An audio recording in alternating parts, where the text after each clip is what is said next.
Hello, everyone. Welcome to Film Seizure. My name is Jason Oliver, and with me are my two co-hosts, Jeff Arbuckle. That is Jeff of Beech Grove. Jeff to you. Beech Grove, Jeff Ali Beech Grove. Yes. And Charles Moore. Charles, how are you? I'm good. How are you? I'm doing all right. Doing pretty good, actually, because we're about to talk about my favorite movie ever made in the history of moving cinema. Lawrence of Arabia. This is a pretty special one. It's pretty good. It really is. Pretty good. You know what makes this movie, I think, even more special as I kind of reflect on it? Not only does it earn its exorbitant runtime, but it doesn't feel it. Nope. When it slows down, there's a purpose for it to slow down, but otherwise it keeps moving but you're with it the whole time. Like you're not being left no pun intended, you're not being left in the dust, you know? Right, because Lawrence is there to go get ya. Yep. Oh, yes. That is a swell guy. Now, unfortunately, I'll fuck it up and he'll have to put me down, but that's all right. I know the rules. It'll fuck up. Some bad irony there. Yeah, you're right. You're right. It does earn its runtime. Even in those long stretches of trekking through the desert, it's just so well paced. There's things happening. The music is carrying you. The epic landscape is beautiful to look at. There's tension in every step and every movement forward. There's dramas, little dramas that are happening within the group. Yeah. One of my notes was "Eat your heart out, Dune. This is how you shoot a desert." Yes. This is. I thought the same thing. You see the blue sky. Right. You got a blue sky. You've got people wearing color. Yeah. You know, it's Yeah, absolutely. It's funny you mentioned that because I thought the same thing. I had not seen this movie since both of the Dune movies have come out, and man, yeah. It's exactly Dune right. Dune is so devoid of color. Part of part 2 is in black and white. Yeah. Yeah. Anyway, Chuck, get in on this. I don't know. You guys are doing such a good job. I'd never seen this movie before. I'd seen bits and pieces, I think, on TV back in the day because it probably played a lot on TBS or whatever back when we were kids.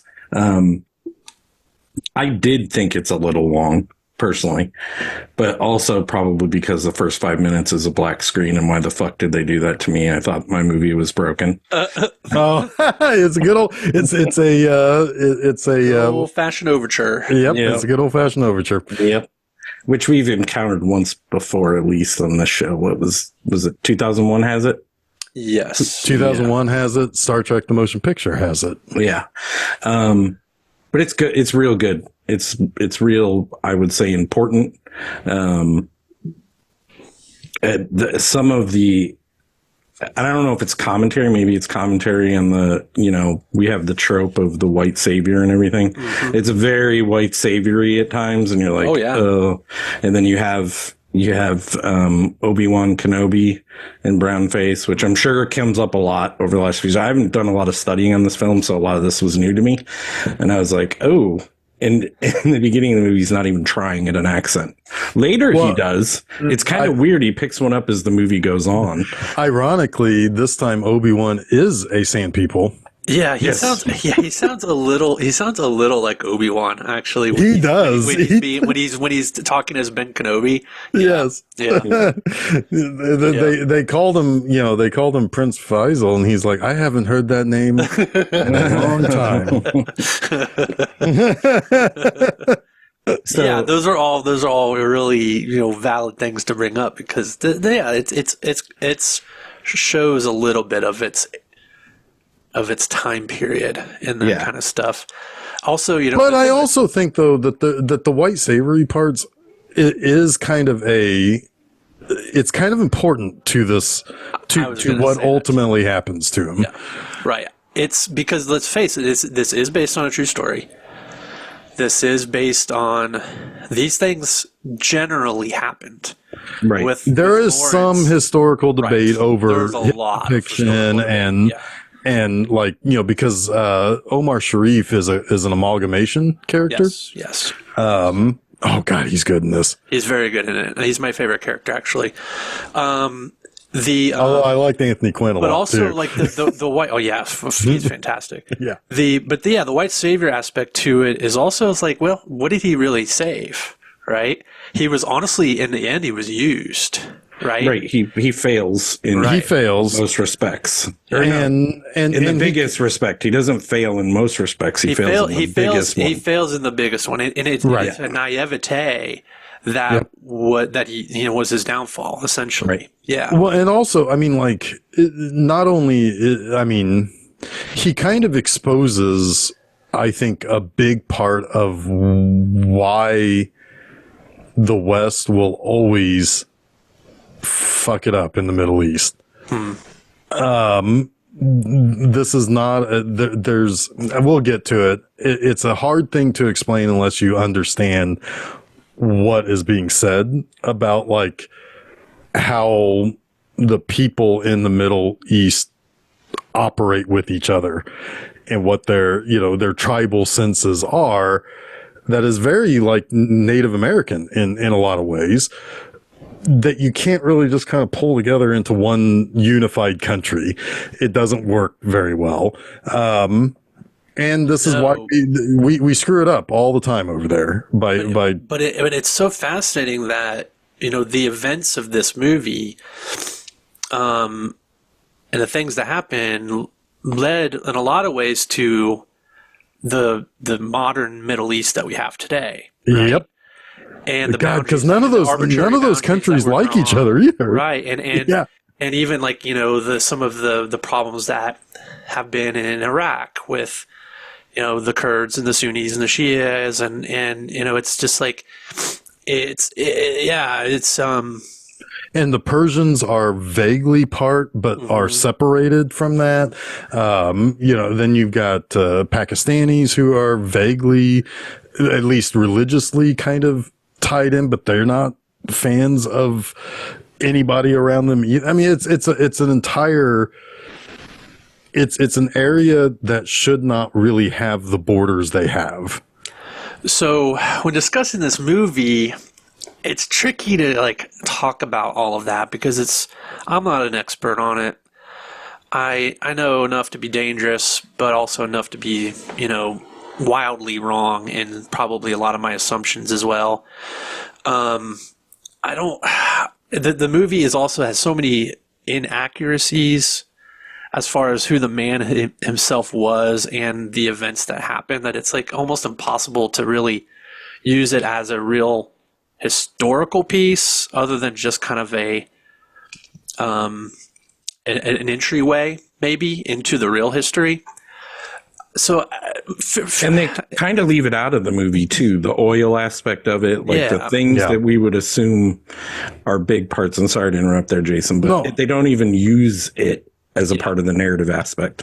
I mean, it's all kind of there if you know, but if you don't know, it doesn't necessarily matter. You're in for just an epic adventure story, right? Right. Yeah. And I think that's kind of the way I want to approach this episode in general. We can take some tangents here and there, but I think we need to be careful because at the end of the day, like I've said this before, this is one of those movies that you could probably do, a 10 episode podcast on it, just on, if you wanted to cover every nook and cranny of it. So it's just really hard, I think. And I think it's a bit of a dangerous trap to try to get too into the weeds, if that makes sense. Yeah, there is one quick thing I do want to say that I couldn't help but to kind of chuckle at, not because I find it funny or lighthearted, but because it's like, of course, that's the way it is. And we've carried it forward 60 years later. We'll give you the guns. We don't want you to have the artillery. Right. That will make you too powerful. Things like that are definitely worth talking about. Yeah. Throughout this episode, it's very, very explicit. The political overtones. Also, I think it's worth mentioning that this is a movie that came out in 1962, based on T.E. Lawrence's actual memoirs, The Seven Pillars of Wisdom. And the events in this movie took place 5 decades before, during the middle of World War One. So it's half a century later. So this is also the 60s reflecting on World War One, which I think is fascinating. And now we're like 50 plus years. 60 years plus. 60 years now from the movie.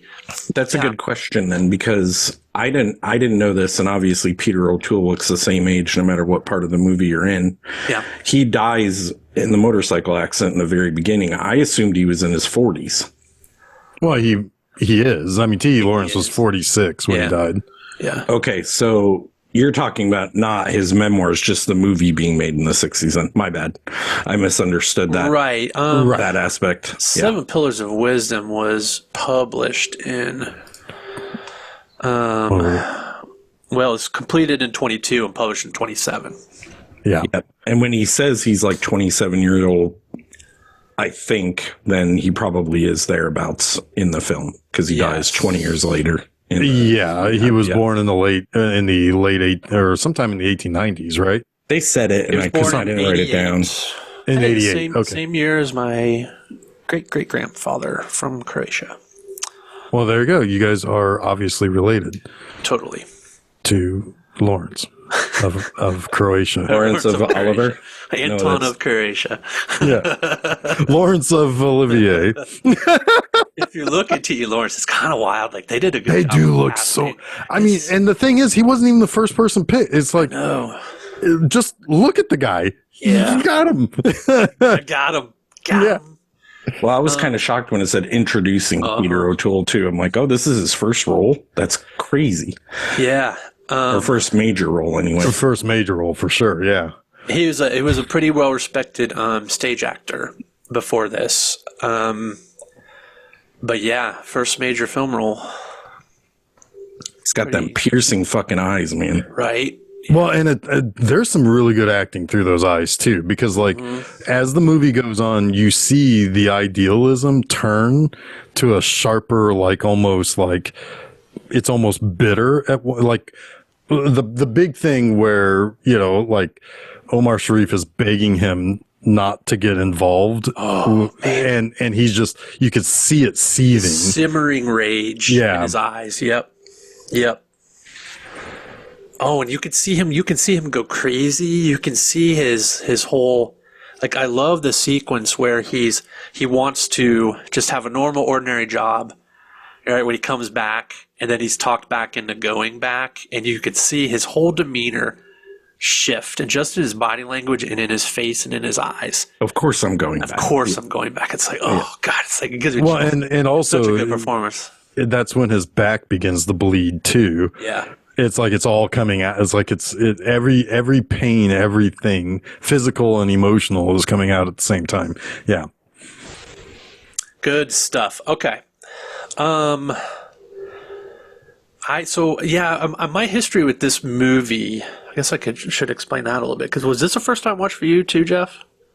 I don't think so. I think I've seen a bunch of this movie. It would have been a long, long time ago, more than probably about 35 years ago. In a galaxy far, far away. Pretty much with Alec Guinness, and we were, we were doing a little bit of brown face because back then we didn't know better, and he was telling me the story of, whatever, and I was like, cool. But did you see Nicholas Rogue second unit on this?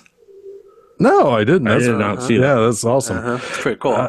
But no, I mean, this is a movie where so many shots and so many pieces of it you see just in anything that talks about movies, or they always would have had something at the Oscars, because I mean, this is kind of an all-time. It's kind of an all-timer, It is an all-timer. It's the music is so recognizable. I mean, we've already covered another movie that used the theme Especially the theme when they get into the desert. It was used in Spy Who Loved Me. Oh yeah, yeah, that's right. Yeah, it sure was. But yeah, the music is iconic. Maurice Jarre music. The cinematography, the use of extras. This is not a movie that's ever going to be made again. Like you will never, ever, ever see a movie made like this. Again, You mean they weren't digital creations or AI? right? You kidding me? The amount of like live horses and live camels and the just all of those incredible landscape shots.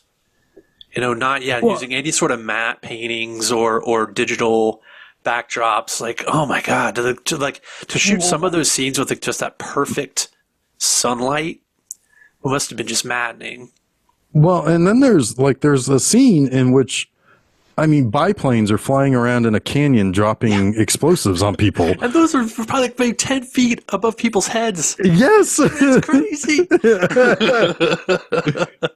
It's crazy. Gee, Freddie Young wins Best Cinematography? You're kidding. No way. No way. Just the sheer like scale of this thing is out of this world. But anyway, I saw this for the first time in high school, in boarding school. We would do a movie night every now and then, and this got picked, and I watched it, and we watched it all in one night, and man, I was just completely enthralled. And I think I've said this before, but this is one of those movies that made me really fall in love with movies, like beyond just like an entertainment thing, right? Like it is probably the movie that made me catch the bug of cinema and really showed me like the magic of it. And then I've seen it, many times since. I saw the 4K restoration when that came out in theaters several years ago. I still have not yet gotten to see this in 70 millimeter. It's like my white whale to see this in 70 millimeter. Are there a lot of those prints out there you can see, or there are some remastered 70 millimeter prints. They tour from time to time. I don't know that they've ever come through Indy, at least not to my knowledge. The last time it was shown at the IMAX, it was digital. It wasn't 70 millimeter, which is fine. I mean, the 4K digital looks really nice, but I want that 70 millimeter. Yeah, need it. But yeah, it is. It's still like that movie. I watch it again, and I'm reminded about how magnificent movies, the potential of film really truly is, like the heights that it can hit. This is one of those movies for me. Well, you mentioned that, trying to shoot that natural setting of a desert with the sun rising or setting at the right, just at the right time and everything working out perfectly. Like, the movies should be hard to make. Yeah. And they shouldn't be hard to make because you're making your special effects people work 20-hour days. Right. They should be hard to make because you have a vision that can only be captured naturally. Yeah. Yeah, it is kind of sad that, this is a type of movie that you're just not ever going to see anymore. And there are few movies that are as epic as this one. Yeah. From start to finish, top to bottom, everything about it is like turned up to 12. Forget 11. It's turned up to 12. We're going way past 11. We're going way past 11. This one goes to 12. I mean, David Lean, right? He had a 3-picture streak where he just made one epic after another. Starting with Bridge on the River Kwai, then this, then Dr. Zhivago. Like, those 3 movies I love so much, right? But this one is, for me, the crown jewel. I remember seeing Bridge over the River Kwai very young and liking that a lot. Yeah. But, yeah. And then that came back into the zeitgeist because of Spaceballs in our youth Yes. because of the whistling tune of the like Jawa characters. Yes. Oh, the Dink Dinks. The Buccinis. Yeah, the ting tings. It's kind of funny because you have Alec Guinness in the first two, and you have Omar Sharif in the second two. Yeah. Absolutely. Oh man, and the cast of this, like you mentioned this in our chat, Jeff, the cast is just a veritable who's who. Yeah, you're making an epic between 1955 and 1965. They're probably in this movie. Oh my God. And I'm always pleased as punch to see Claude Rains. Yeah, Claude Rains is awesome. He's great in it too, isn't he? Oh, Yeah. He's so squirrely, that little bastard. he reminds me of like a spook, right? Like a government spook. Yeah. Yep. He's very cagey. Like when Lawrence is trying to get them to commit to the fact that they don't have any aspirations in Arabia. And the general asks Claude Rains, and he is like, "That's a difficult question to answer." And he just leaves. Yeah, it's like, okay, I guess he'll see himself out. Yeah. Bye. Well, then there's when the Chicago newspaper guy is talking to him outside, and it's like, it's like, is somebody in there going crazy? And it's like, well, there's naturally going to be somebody who's going to be. There's a man that's half mad in there, and another man that's I can't remember what he said. Wholly unscrupulous. Yes. Wholly unscrupulous. Yeah. This guy, like this character, this person, like he sets the pot to boil and walks away. Yep. Right, Yep. and then he only comes back to pour the tea when he needs to. Right. Yeah. Yep. God. And the best thing is the prince gets him right away. Yeah. Like he knows exactly who he is right away. It's like that's well, because the prince is a little bit him too. He can manipulate a scenario himself, which he doesn't pull that card until the very end. And it turns out, he's every bit the mastermind that's pulling Lawrence one way or the other, just as the British guys are. Absolutely. He's the most unsuspecting of the puppet strings. Yep. Yeah, because he's like Ming the Merciless. I wrote a note, Alec the Guinness, Alec the Guinnesses.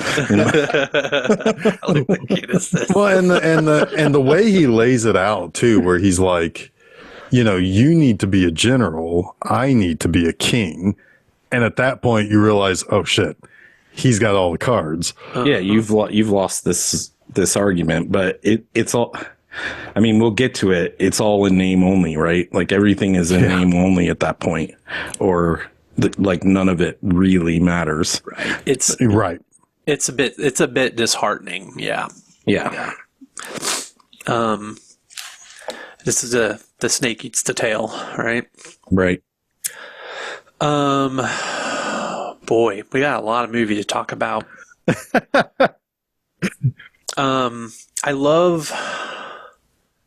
I guess let's just get into it.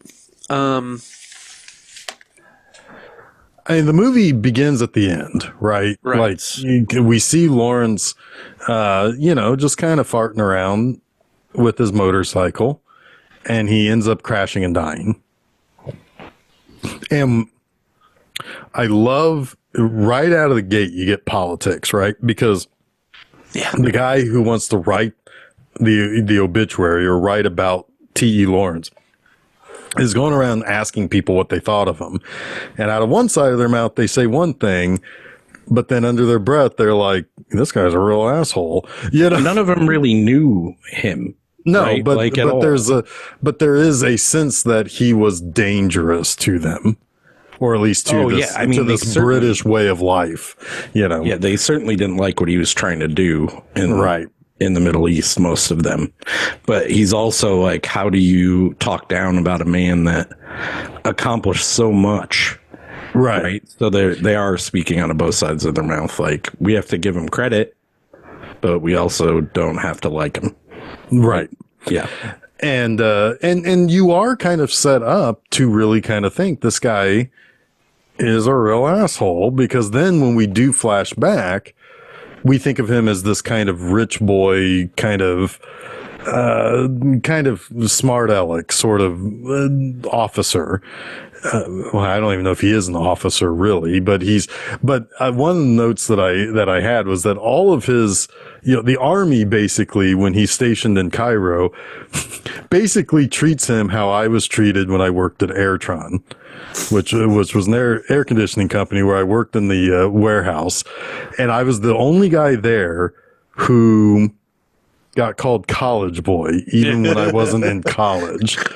Like, oh, you're a little too smart to be here. We don't trust you. Yeah. We don't really like you, but you're here. So instead of working until 7:15 at night on a hot summer day and no air conditioning, we get to leave at 7. So we kind of will tolerate you, and it's like I know how he's being treated here. It's like, I'm picking it up. Yeah, but he's kind of considered too smart for his own good, and he kind of uses that, right? Like he's a little bit of he doesn't really take his position seriously. Well, he's also been kind of back channeling, Mm-hmm. because we find out that he's been talking to the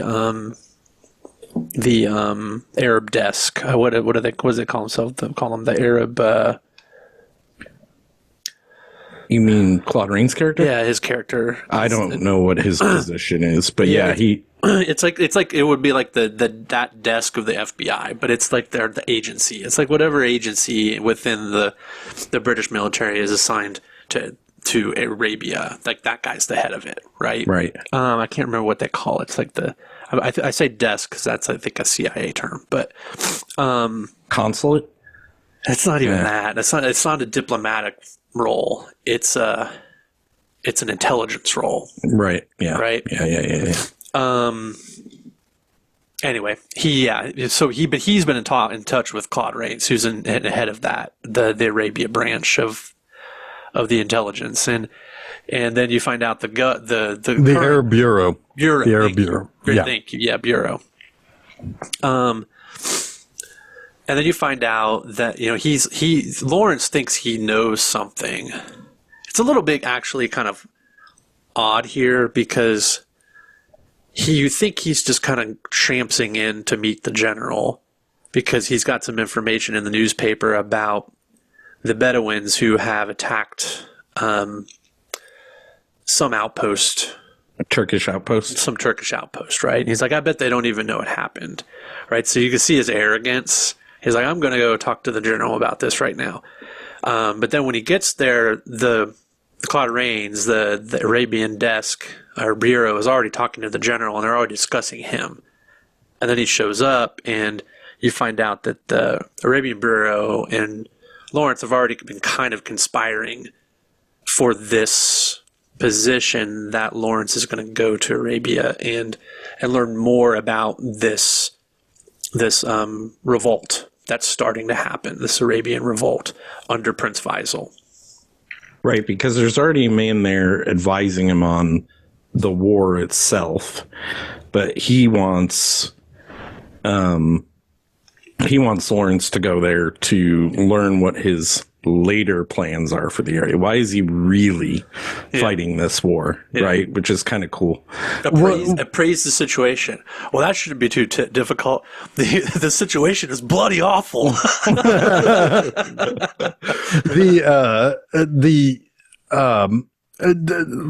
T. Lawrence already knew a lot about the area, though, right? Because he was already an archaeologist by the time he's in the military. Yes, and I think that's part of what he's doing as his role in that early scene is he's like mapping the area and he's doing some sort of like surveying. Yeah. And I mean that's one thing that is kind of left out of this movie he also speaks Arabic. And he read the Quran. And could read the Quran, yeah. Yeah, and read Arabic, yeah. Yeah, and so like that is one thing that's left out of this movie for the most part is that Lawrence was already a skilled archaeologist and a subject matter expert. Yes. And a subject matter expert of the area. And they touch upon the fact that he knows these things, but they kind of also play it as a little bit of smarminess too, that he's able to kind of fit in and kind of woo the prince to be able to get into his confidence, is how it's kind of played. But in truth, Lawrence was already pretty well appraised of the area. Yeah, and it's actually a pretty fast run up because it's only maybe 15 minutes, if that, and you have the most famous, maybe the second most famous film transition in the history of cinema, and boom, you're in the desert with the match. Right? Yeah. I mean, my God, that and the chimpanzee. Boom. Oh, 2001. In 2001. Yeah. It's got to be like, those are 1A, 1B, right? Pick your order. Oh, and Godfather's mustache turning into a tree. Wait, what? The Godfather's mustache turning into a tree. You don't remember that transition in The Godfather when it's Marlon Brando and it turns into a tree? Oh my God. I don't really remember it, no. No, I mean, What? No, I mean, I'm still thinking about. Video I still got 2001 monkeys in my head, like just picking bugs out of each other's fur. That's I just like lost my mind. I got to look this up. Okay, I'll talk about, while you're looking it up, I'll talk about two important like character aspects for T. Lawrence. He does the trick with the match, where he can put it out with his fingers, and he says. Jeez, that's really coming through pretty good. No, I'm sorry, I didn't mean for it to. Do you see the transfer yet? I'm looking at it right now. Oh yeah. Oh yeah, that's pretty good. I mean, it's pretty good. That's pretty good. I'm gonna guess it's pretty good, but it's no monkey throwing bones in the air. I didn't say it was number one. I wouldn't even put it in one C necessarily, but I like it. I like it. I'm very shocked that you guys didn't know that like immediately. No, but that's all right. All right, good catch. Good catch. Thank you. Right, back to T. Lawrence. The trick is not minding that it hurts, right? So it's a very big setup for his whole persona. This movie is not showing the pain that he's taking on for the most part. Yeah. And then he's really in pain when he starts showing it, right? Mm-hmm. So it's important to his character that he can take pain, tolerate pain, and not exhibit that it's happening to him. Yes. Yes, God, it is important. Like, it's a huge theme of this is like discipline, right? Self-discipline. Right. Even to the point where he in so many moments he wants to be power to be taken away from him because he doesn't trust himself, doesn't trust his discipline, right? And his discipline does fail him in many moments in this journey. Yeah. Right. Well, because there's because later on there is a moment where he gets shot, but then he kind of does a foolish thing after that, which is almost make it seem like he can't be touched. Yeah. Which is really kind of signifying the moment that it's about to turn downward for him. I mean, he is not above his arrogance, right? I think there's a part of him that does believe that he cannot be touched for sure, because so many fortuitous things, and it's like that. How do you say this? You convince somebody you're a god, right? Then they convince you yourself you are. So he like makes all these people in the Arab desert believe in him in such a way that makes him start to believe that about himself. He starts buying his own bullshit. Yeah. He's and it starts with Omar Sharif, who, when he goes back to save the one guy that falls off of his camel, and he's like, it's written he will die, and then he's like, no, it's not written. Nothing is written because it's written up here. Right. Then he goes back and then he says nothing's written, and then it makes him believe, wait, this guy really is maybe above. He is different from us. He writes his own life. He writes his own destiny. Yeah. Yes. So it puts him one step in between personhood and godhood. Right. And that's dangerous. But that relationship changes. Sure does. Sure it does. changes in so many ways. It's and Sharif becomes to realize that he did have an important lesson to teach. Any man can do what they want to do, what they set their mind to, but there's a danger that you have. There's a threshold, right? Right. To which you should be careful of. And he sees the madness and the power hungriness and the taint that has overcome Lawrence. Yeah. Yeah, like perfectness, and that's the wrong word to use because there's no perfectness, right? But perfectness is somewhere in between Sharif or Sheriff, however you say it, and T.E. Lawrence, right? The discipline that T.E. Lawrence loses later, Sharif is trying to instill back into him, right? So if he maintained that kind of discipline, maybe some of the stuff that happened for them doesn't happen, right? Some of the fortuitous stuff, but a lot more of them would be alive, and they'd have a lot less problems because of it. And Uda sees that early on. He says he is not perfect. He lies, and he tells Sheriff Ali, and that's where I think he starts to see those cracks too. Yeah. Well, I mean, there is wisdom in those men, even though they're barbarians. Barbarians, right? yes. I love how they use that against him too.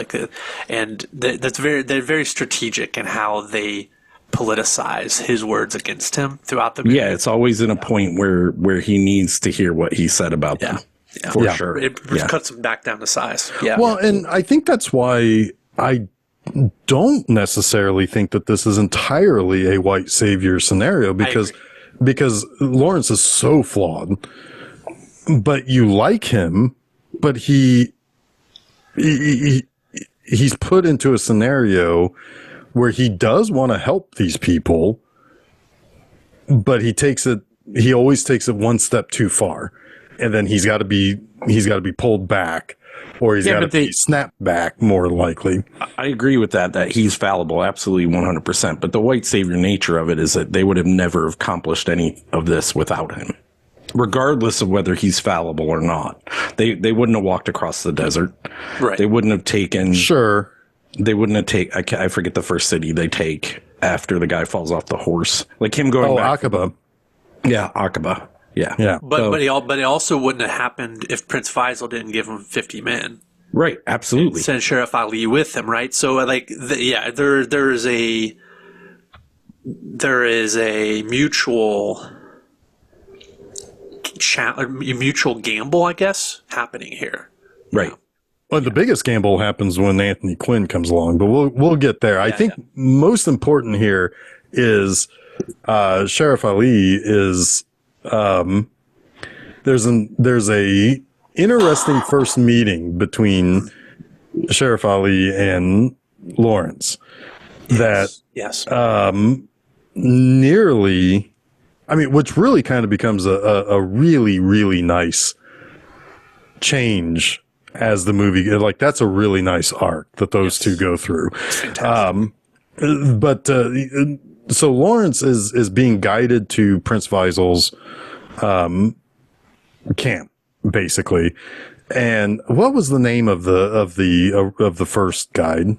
Oh gosh, I don't know. I don't remember.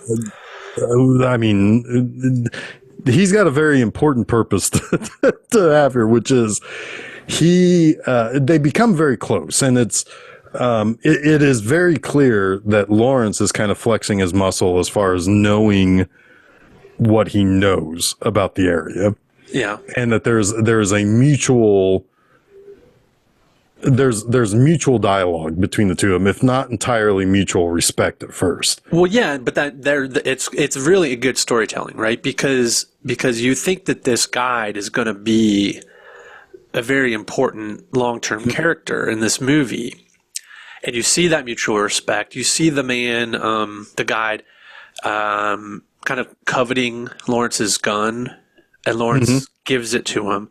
And he says, no, I'll accept the gun when I get you to Prince Faisal.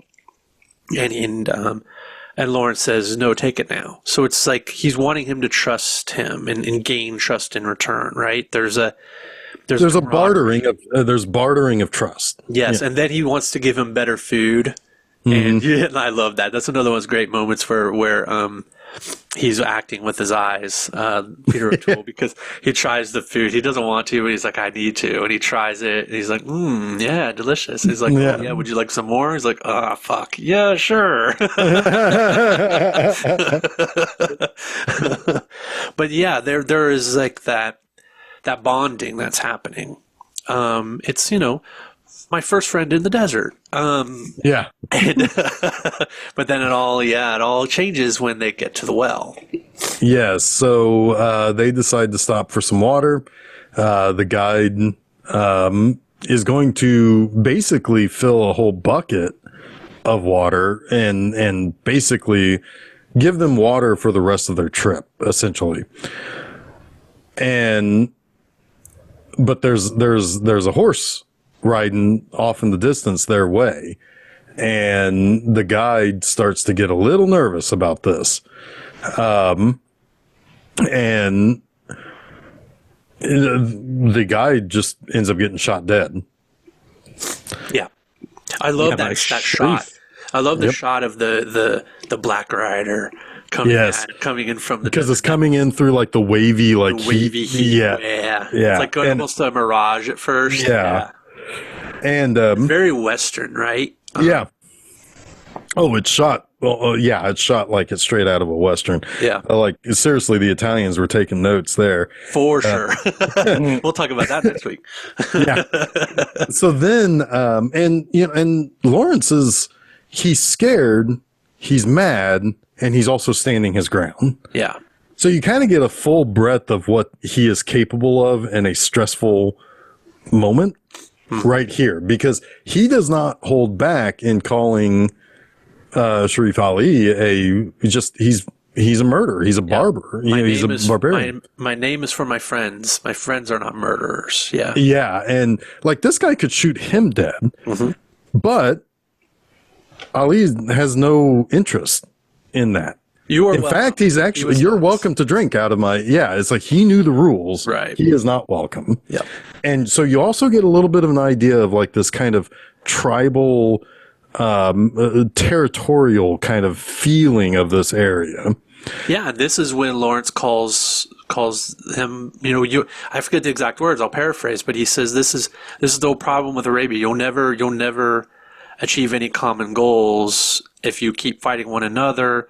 You need to stop being so barbaric and territorial, essentially. Yeah. And this is random, but it reminds me of the Wheel of Time series when Randall Thor goes into the desert and gets all the Ale people. Yeah. It's very much like that kind of gathering the tribes, and I'm sure there are more in the real story than actually appear in this movie. Probably. Oh, I'm sure. Yeah, I mean, there's got to be the distance they cover. Like geographically, there's got to be more than just two groups that they come across. 100% that Robert Jordan and Frank Herbert have. Yes, I was going to say Lawrence of Arabia. Yeah, it's like, I mean, sorry, that's fucking Colin McLaughlin is fucking Lawrence of Arabia in the sci-fi world. If only there was a floating head explaining to me what's about to happen here. If only. Yeah. Anyway, and there would have been a woman in the movie. Yeah. There's not a single woman in this movie. That is kind of amazing. This is the thing that Susan always is annoyed by, is that there's no women. There are, but they're all dead. Like, they're either dead or they're like singing from the from the mountaintops, like the Tuscan Raiders or something. Yeah. Yeah. Does that mean that they cleared the Bechdel test? Because they're not just talking about the Lawrence. Anyway, I don't know if they have any actual dialogue though, so I'm going to say it's a no. Hey, that's just because they're not speaking English, Jason. Anyway, geez, I can't believe you would call these women barbaric. Anyway, the fact of the matter, though, is if you shoehorn someone like, well, actually, you could have put a female character in here. I'll talk about that later, maybe. Anyway, go ahead. Okay. Well, so anyway, ultimately, we also learned that there's a very important tool that Lawrence always relies on, and that is his compass, because he can get to Faisal really without a guide if he knows which way he's supposed to go. And when he eventually ends up in the camp, he meets with Faisal. He meets with, although I guess the first person he runs into is the other British guy, because he's kind of walking in that cavern. He's like testing the echoes, and he finds the other British guy who's stationed there with Faisal, and they complete the journey to Faisal. And while they're kind of having their little information dump share, what should we do as far as like our planning here, who walks into the tent? And it's Sheriff Ali. He's like, "Ooh, I know this guy." Mm-hmm. And then he just like sidles up and like cuddles next to him. Yeah, it's like, "Hey, buddy, huh? What do you think of me now?" Well, and then Faisal repeats something that Lawrence had said to Sharif earlier in the movie about their barbaric customs and whatever, what have you. And Lawrence is just supposed to shut the fuck up in this scene. The other guy says, "Don't say a fucking word, just appraise the situation, all right?" Yeah. But then which is bloody awful. Get on your way. Bloody awful. Yeah, that should be easy. It's bloody awful. But yeah, he can't help himself. He has to interject and say, "No, don't fall back to Yenmo." I think it was. Yeah. Yorbo, Yenmo. Yeah. Close enough. You should go here. And obviously the Prince, Faisal, don't fall back to Venmo. Go to Zezel. Go to Zell. Zell, yeah. God, I stopped myself from telling a Lawrence of Arabia 2 Faisal Goes West joke, and you just went with the PayPal and Zell joke. Oh my god. Oh my god. Faisal Goes West. Where is that movie? I want that movie, and I want it to be 4 hours long. Somewhere out there. Oh my god. Faisal Goes West is the superior movie, by the way. I liked it better too. Yeah. I didn't see either one of those. Oh man, you had no childhood then. Yeah. I was too busy watching Friday the 13th. Oh. Remember he had chest hair when he was 7. I did.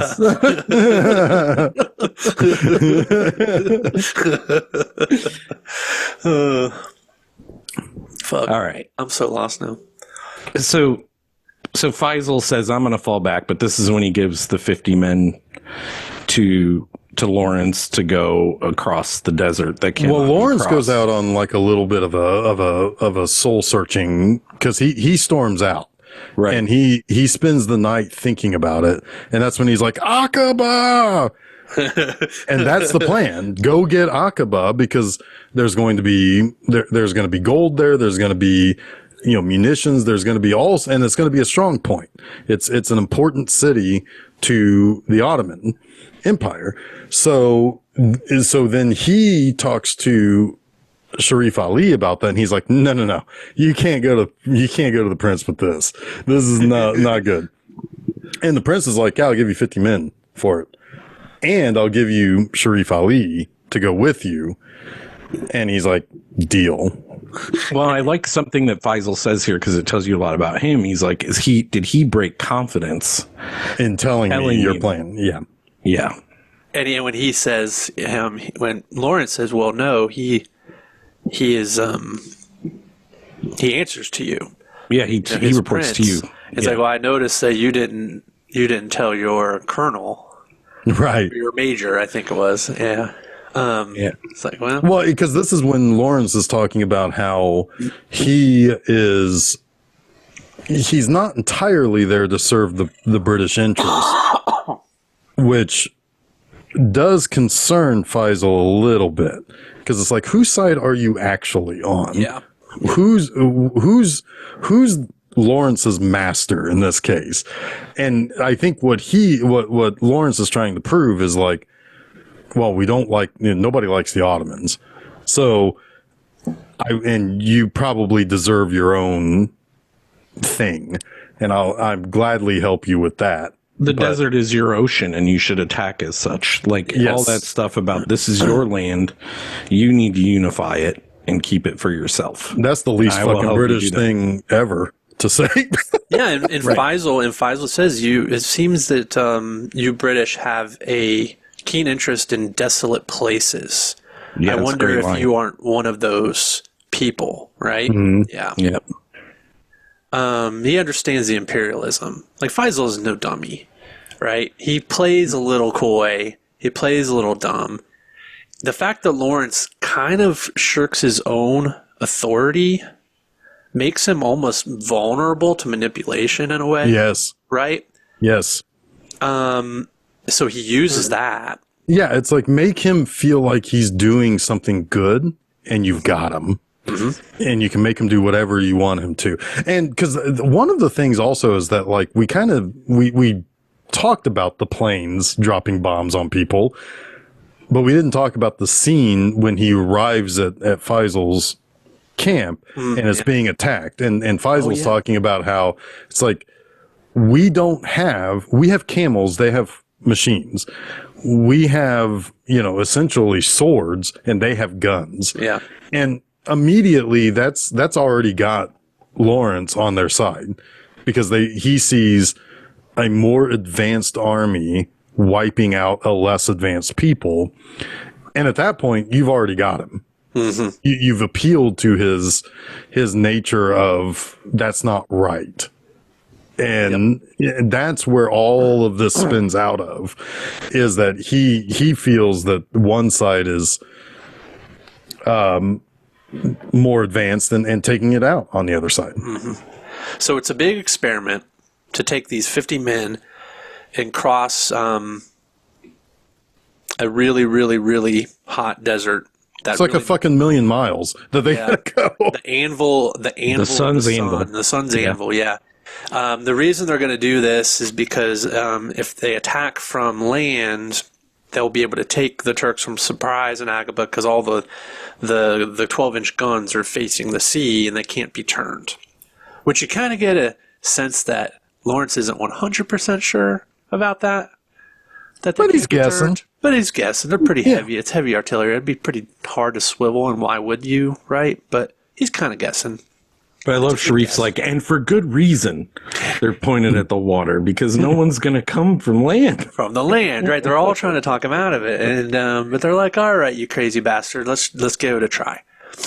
And that's where we get like that really long sequence of this travel. And it takes a good, 20 minutes probably. I mean, you feel it too. Yeah. There is one scene where the camels are walking over these rocks. Oh, I know.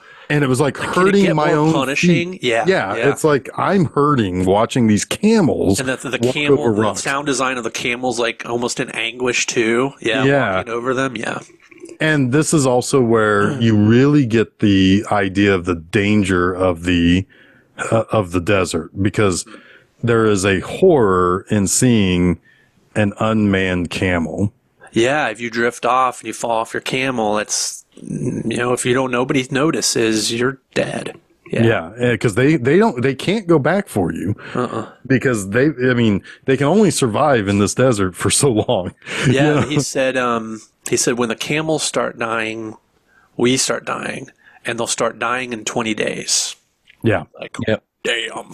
Yeah, and when they're walking on those rocks, Lawrence is like, can we rest here? He's like, no, we have to go. We have to get there before sundown, or it's sundown tomorrow, or whatever he said. Sun up tomorrow, or we're all dead, basically. Mm-hmm. Yeah, because that's where the water is. And they need to start changing the patterns of their travel so that they're traveling mostly at night and resting during the hottest part of the day, which is like, oh my God, have you ever tried to sleep in baking sun? It's the worst. Yeah. Plenty of people do at the Indy 500. Well, yeah, that's because they're passed out. I've been one of them. Yeah, I've been one of them. There's been times where I've taken a hat full of ice, put it on my head, and then just passed out in my chair. Good enough for me. Done. Got any more of that Aqaba? Give me some Aqaba. But yeah, they make it.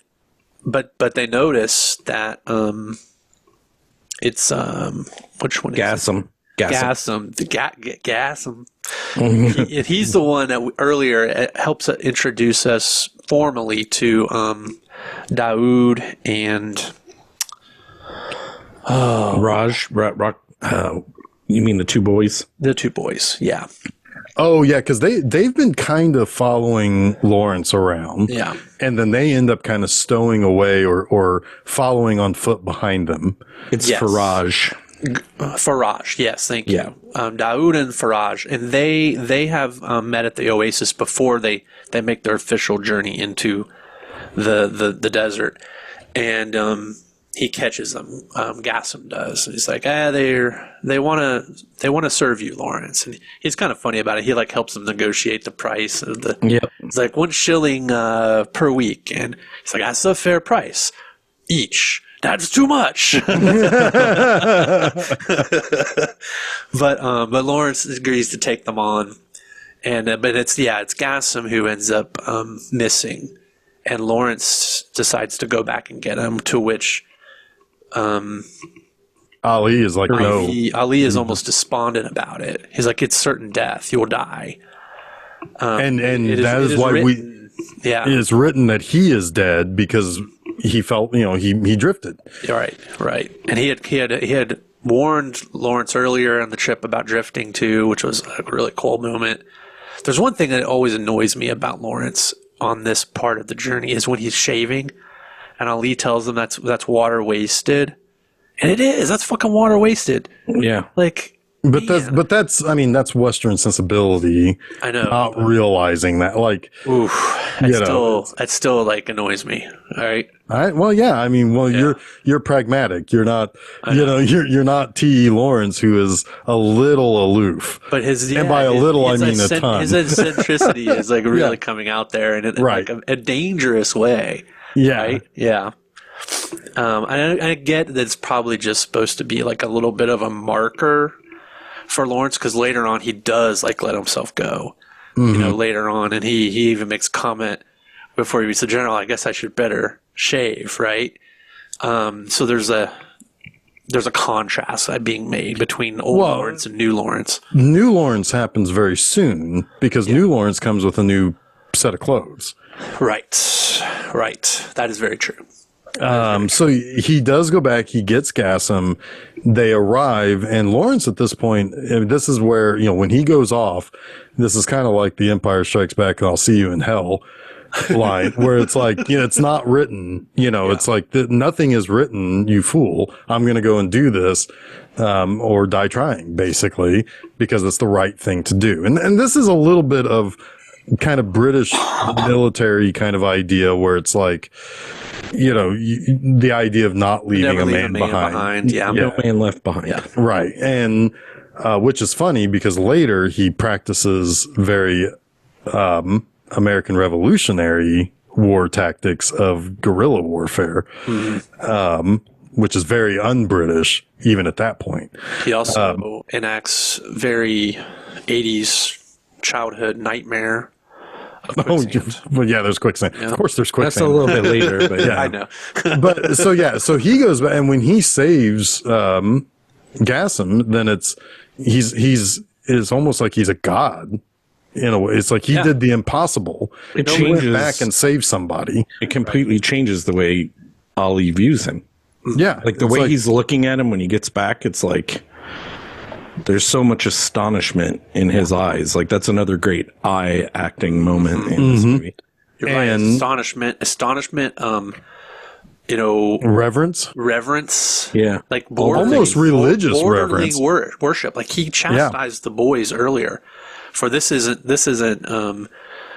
devotion or whatever. This is worship. But now he's starting to feel that way. Right. There's a lot of many foreshadowing moments in this movie in that sense. Yeah. And at this point, Lawrence is just like, well, I just did the right thing. This is what I should have done. And you all are the ones that live by this, crazy idea that it's funny, right? I'm sorry, but it's funny that like they feel that way for a very specific reason. So many men have died Yeah. for that reason, and probably trying to save them. So there is kind of a learned behavior that T. Lawrence doesn't have. Absolutely. Right. So, and he's very lucky to have saved this man. He's incredibly lucky. Which that those centuries of teachings by those people makes Ali, who probably never went back because he's been taught you don't fucking do that. 100%. Well, yeah. I mean, 100%. Ali is living with the environment around him. I'm not saying that Ali was in the wrong. No, absolutely not. But yes, he's seen something done that should not have been possible. And it's all through luck. But in Lawrence's mind, it's all written in his head. Like it's just another ramping up of the match trick, right? Yeah. For him. Yeah. Mm-hmm. It's how much pain can I take? Right. Mm-hmm. Yeah. And so basically as Lawrence is resting and kind of refueling for their next, for when the next time they're going to up and start moving back towards Aqaba from the watering hole, Ali burns his clothes. Yeah. And the next morning, has an outfit brought to him that should really kind of explain how he is being looked at now, because he's the only one wearing white. Yeah. Most everybody else is wearing black or some other color. Yeah. It's very much, this is where the worship starts to happen. And I love it later on that white gets dirtier and dirtier. Mm-hmm. I mean, it's such a Tattered. small, obvious thing to do to show the shift, but it's perfect because he is not a god. He is not special. He's just a man who ultimately goes a little too far, too often, and that starts to kind of whittle away at that facade. And it coincides with Ali's withering opinion of him. Well, one of my favorite moments comes almost immediately. It's he rides off in those new clothes, and he's starting to preen in the shadow of the sun and everything, and pointing out his smiter. Is that what there's? I don't know what they're Scimitar. Scimitar, yeah, and posing with it, and who is there laughing at him? But Uda. Yeah. Right? Anthony Quinn. That's where we meet Anthony Quinn, and he immediately makes Lawrence feel foolish. Yeah. Right. Yeah, because he's a pretender here, and this is a real motherfucker who is none too pleased about a camp of 50 people around his watering hole. Right. And by the way, the story about Anthony Quinn going so like nutso over his own makeup that when he arrived to set, they thought it was just an Arab guy walking into set and didn't know that was Anthony Quinn is fucking great. That is awesome. Fucking great. He's awesome, man. He's so good in this. I thought he was an Arab guy until you mentioned his name a little bit ago. Well, technically, he's Mexican. Once upon a time, Greece was part of the Ottoman Empire. So I guess, I thought he was Mexican. No, he's Greek. American. Really? Yeah. Yeah. He always played Greek guys in movies. Well, he was Zorba the Greek. That's probably why you think that. No, well, he was also in, what was that Keanu Reeves movie about the wine? Yeah, whatever. About the wine. Walk in the Clouds. Yeah, that's the one. He's a Greek guy in that, too. Huh. Well, no, he's not Greek. He's a Mexican. Oh, I always thought he was Greek. Well, whatever. Anyway, he's not Arabic. No. But apparently he like dove into it so hard that people didn't realize that, oh yeah, that's just Anthony Quinn showing up for a scene. They thought just some random extra was showing up and taking his place. I love it, dude.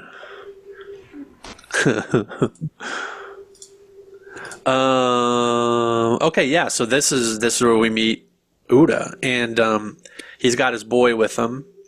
And he's teaching his boy the ways of the desert. Really, That's right. He tells them to ride ahead and announce their presence. Shoots the gun in the air, and they come in behind him, and everyone at the water is kind of like, oh shit, maybe we fucked up, even though it's a little boy and Anthony Quinn. But I think Anthony Quinn's a known presence, and I feel like they know who this guy is because Ali, you would have thought would have, like, I think he was hoping not to be caught at the water because he should know the rules of the watering holes. yeah, Well, obviously he does. Yeah, right. I mean, it's kind of like we got no choice. We just came out of the sun's anvil, right?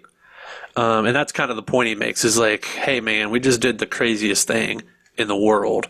I think Aren't we fucking cool? aren't we cool? Like, I think you could let us have some water if that's okay. He's like, are you asking for my hospitality? And then Lawrence says yes, and I love it. He's like, is he your tongue? It's like, oh man, it's so good. Like, again, cutting Lawrence down. And Well, because like, yes, we are asking for your hospitality. Well, then you have it. yeah, well, which is funny because it's like, yeah, He's is the Chick-fil-A of the desert.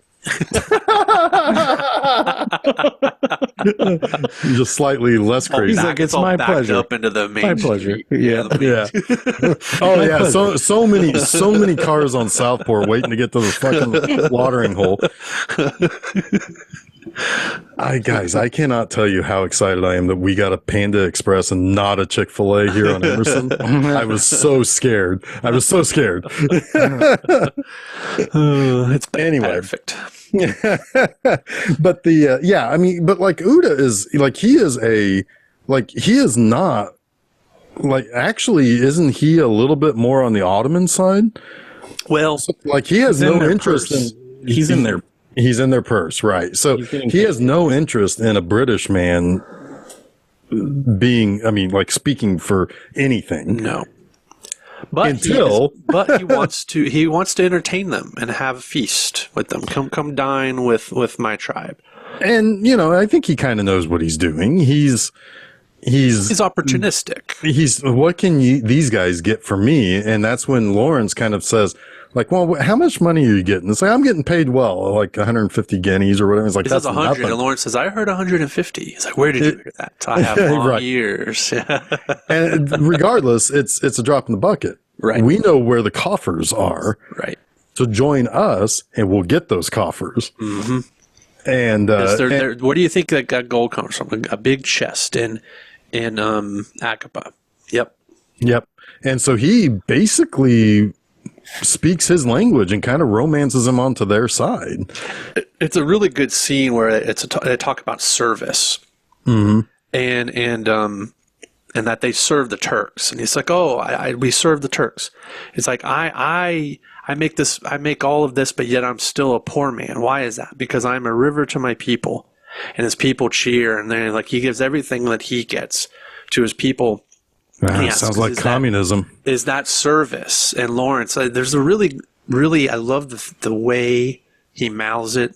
O'Toole's, there's a compassion, there's a diplomacy in the way he says, no, it's not. It's like, well, I understand your point of view, right? And it's kind of like they meet on the same level at that moment. But then he gives them, yes, they meet on the same level, and then he gets them to join their cause by not being greedy. Right. Right? Like, he gives them all the greedy outs. He's like, he won't do it for this reason. No. He won't do it for this reason. Right. But he'll do it for this reason. He'll do it because it's his pleasure. Yes, he's the Chick-fil-A of the desert. Chick-fil-A of the desert. My pleasure, guys. My pleasure. He does kind of manipulate him a little bit. Yeah. But it's also the only way he's going to say yes. Yes. Is if he can save face in front of his people. Right. Even though he flies in the face of that later when he's like throwing shit everywhere. Like, where's the money? Oh yeah. Paper. And this turns a 50-man crew into like fucking 500 or something. Yeah. It's a massive group. Yeah, it's a massive army now, and they're easily going to be able to sack Aqaba. Oh yeah, they completely overrun him in no time. Yep. Now, Take everyone prisoner, which is important. I love that. that thing that Faisal says about that to the reporter later. But I guess we'll get there when we get there. Yeah. So they end up taking Aqaba, but but yeah, there's nothing but paper. There's no gold there. There's no money. So now Lawrence has to think quickly on his feet, which is, I'll write you an IOU. yeah. Which I'm writing on behalf of the British government. Yeah, I hope it works. Signing in the absence of the monarchy. Yeah. He's like, in the absence of the monarchy, and he looks up and he's like, me. Yeah. Like, oh, hope this works. He's going to take the two boys cross Sinai. Yeah. To back to Cairo, where he was originally stationed. Yeah. And yeah, so this is where we get a little bit of 80s nightmare business here, because a little bit of Artax and Atreyu. a little bit, because one of the boys gets into some quicksand. Yeah. Now, this is probably really how quicksand works, right? Like, this kid really died on set. This is 1962. There's no checks or balances. They were like, putting it in the script. Put it in the script. Yeah, the kid's fine. But like, it's not like that kind of thick, watery. I mean, it's a sinkhole essentially. Yeah. It's a real quicksand. Yeah, like in Zelda. Exactly like Zelda. Exactly like Zelda. I wonder if he found a chest under there. He's like, I might have. Yeah. He's holding a rupee up. Anyway, so Lawrence is not doing so great because also the other thing that he had to do was he had to execute the guy he saved, Gassim, for what did Gassim do? He killed one of Audu's men, or whatever his name is. Yeah. One of one of Audu's men. Yes, and it's actually a really cool scene. It's very cool. Because vengeance needs to be had. And if Ali takes the vengeance, it's going to disappoint or grieve the other side, Audu's side. It's going to break the truce. Yeah. So Audu wants Gassim dead. He's like, he's got to die. If Audu does it, it's going to grieve Ali. Right. And if Ali does it, it's going to get out of. Well, if Ali he doesn't die, then it's going to grieve Audu. So it's like, so he has to die. Justice has to be met, and the only third party available is Lawrence. And I love the reveal when he goes. He's like, "I'll execute justice," and he takes the pistol and he points it at the man, and the man's head comes up, and it's Gassim. It's like, oh, yeah. It's just it's the this is. Well, you have that great line from Ali's, like, you gave life and you took it. The writing is still yours. Yeah. But Audu says, when he was told this was the man that he saved from the desert, Audu says, it was written then. And it's Auda, not Auda, sorry. Yeah. So like he shoots him, and then he loses the kid in the quicksand. So when he gets back to Cairo, he talks about how he took two lives, one by pulling a trigger, and the other by bringing somebody who probably shouldn't have come with him. And I enjoyed it. And he enjoyed it. Yeah, it's like he enjoyed the power. Yeah, he enjoyed the power that he had to bring peace to this area. Yeah. And that's a really interesting thing to struggle with too, right? Because in one way, killing Gassim brought about a peace, which brought about a victory. And there is something to say that he did achieve what he was trying to do, but he had to kill somebody for it, but he still yet enjoyed it. Again, you're starting to see that veneer flake off of him. Yeah. That he can't feel he can't feel both things at the same time. I had a great victory and I had a great loss getting that victory. He's coming to terms with his own megalomania.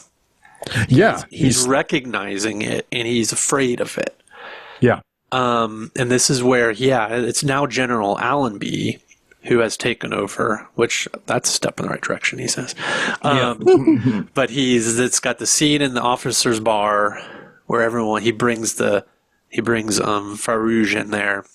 in there, and everybody's just beside themselves that he's they weren't happy when he walked in the first place, even though he's clearly a British man. Dressed the way he is. But dressed the way he is, yeah. But he gets, the general wants to talk to him. He talks to him. He tells him about Aqaba. He tells him that, the confession about liking the killing. The general is just kind of like tossing it all aside. He's like, well, you're now a major. I've promoted you. And we need to talk about you going back. And he's like, I don't want to go back. He's like, oh, you're going to go back. It's like, I don't really want to go back. And then he starts talking more and telling him and telling him what he wants him to do. Because they're essentially, they want to attack. Is this Damascus? They need to take Damascus yeah. So but the idea is he's got to kind of create maybe some chaos. Yeah, basically across Arabia. Yeah, they're going to. This is the guerrilla warfare element that is very un-British like, but they have a guy on the inside who can kind of steer this. They're going to take out the Ottoman railroad or the Turkish railroad. Yeah. And then that will leave Damascus weak and open. And so you can see like Lawrence's wheels turning a little bit. He's going from I'm half mad to I need to be reined in to I'm totally on board. And of course, I'm going back. This is the kind of shit my crazy brain wants to do. I want to go fucking destroy the railroads. And you're going to enable me, and you're going to give me everything I ask for. Because he asked for a lot of stuff, and they're like, yep. But the one thing that they say they're going to give him that they're not really going to give him is the artillery. Yeah, we'll give you the guns. Good luck shooting them. Yeah. Which is, like, that's some fucking underhanded business there. Like, you gonna help them fight or not? Like this half-measure bullshit never helps anybody. Well, okay, so they're a diversion. Like, what Lawrence is set to do is to be a diversion so the real British army can go in there and attack Damascus. They don't have any aspirations of him succeeding. They, in fact, hope he dies out there because he's a pain in their ass. So he's providing hope to somebody they don't want to have hope. Right, because in the end, they talk about this later, but in the end, they're not going to give the land to the people. They're going to it's not going to be. It's imperial. Yeah, it's not. It's going to be an imperial land. So they can't have the artillery because they'll be too powerful. Back. Yeah. Well, I think you even mentioned that earlier. Yes. Yeah. He also, this is where he's concerned that they want to, that they have ambitions in Arabia, and he wants assurances that they don't. And they're like, yeah, sure, no, of course not. No, not at all. No, nothing. That's a difficult question to answer. I'll see you later. And he fades into the bushes that are somehow in the office. He becomes the invisible man. Yeah. Because that's actually him, right? Yeah, yes, it is. Yes, it is. There is. Actually, he was also the werewolf. He was Wolfman's father. Man. Like he's invisible. Like you think you can see him, but that was just a trick. Like it's just a parlor makeup trick on him so you can see him. Yeah, he's just got makeup smeared all over. Yeah, that's all it is. But he was also the Wolfman's father, even though he and Lon Chaney Jr. were not that much different in age. But yeah, the big push on Damascus is later, but we'll get to that. This is the end of the first half of the movie, with the plan to send Lawrence back, and the general and the Invisible Man chuckling about the fact that they're not really going to give him any artillery. Right. Because they trust him, but they don't really trust him. There's like the concern that he may have gone native. And once they give the artillery, it's really hard to get back. Yeah. Is this the lines where they... No, this is... That's later. This is how you create terrorists, right? Accidentally.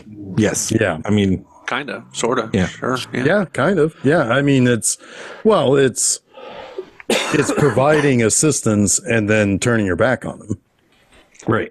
That's yeah. So, I do like I do like the lines between Allenby and Lawrence, where he's like, "You acted without orders, you know. Shouldn't officers use their initiative at all times?" Not really. It's awfully dangerous. Yeah. Good stuff. Oh, right. So we have an overture. Oh yeah, this is he's riding the whirlwind. Let's hope we're not, and then right into the intermission. That's perfect. Yeah. It's a perfect. Also, ending. it's a big misnomer that the line "big things come from small beginnings" was said by Lawrence in this movie. It is in fact not. It was Claude Rains who says that line. Big things come from small beginnings. Yes. Good line. Right. So now we get to see the raids on the railroad, and the major that was initially the guy that was working with Faisal that Lawrence met in the desert. He's pretty appalled by what they're doing, which is looting. But he's like, it's kind of their way. It's like, this is, they need supplies. They're in the middle of a desert. What do you? There's also a reporter with them now. Yeah, there's the reporter from Chicago who's trying to convince the American people to support entering World War I by creating a hero that they can appeal to. That whole scene between Prince Faisal and the reporter before we get back to Lawrence is wonderful. There's so many great little lines in that too. Like when the reporter says something along the fact that Americans love getting behind anyone fighting for their freedom. Right? It's like, oh, I wish that were the case still. You know? Right. I mean, they are. It's just not the freedom it's like. personal freedom. Yeah, it's bullshit personal freedom. Yeah. But I like this. Says you're looking for a hero who will draw your country towards war. Faisal asks, and he says, the reporter says, yes. He's like, Lawrence is your man.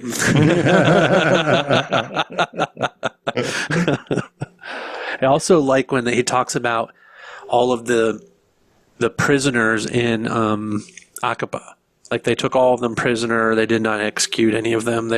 They treated the Turks according to the Geneva Convention when they knew, even though they knew that the Turks would not have treated the Arabs in the same way because they would have been seen as rebels and not as actual combatant army, right? Mm-hmm. So they're killing themselves. Yes, that's right. So he says we are killing our own.